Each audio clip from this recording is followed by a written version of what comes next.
Trader errors, early exit. When we look at the 4 exit behavior scenarios, we can either have a hit, which is when we exit when a signal was presented, i.e. it's correct time at which we get out. There can be a false alarm, exiting where there is no signal, and this is usually an early exit. What we would term a miss, where we're staying when a signal was presented to get out, and this is obviously a late exit. And then a correct rejection of an exit, i.e. staying in when there was no signal, where we stay in the trade. Now these 4, there are obviously 2 that are good, i.e. a hit and a correct rejection, and 2 which are problematic, a false alarm and a miss.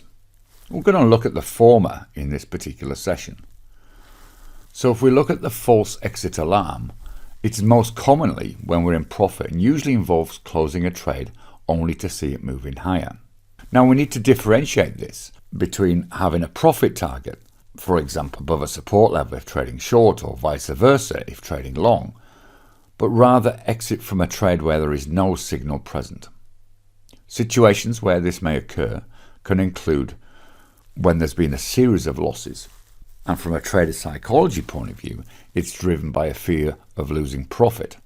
It may also be that your system hasn't been fully tested to make sure that it works for you, and you're setting a trail stop too tight when there is no reason to do so.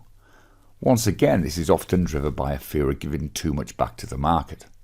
And finally, it could be that your initial stop is too tight relative to the time frame you're trading, hence it gets taken out by noise. One only need look at the ATR to give you some indication as to whether an initial stop is too tight.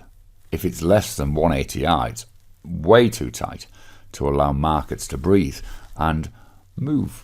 Often we see retracement before we get something moving in our direction.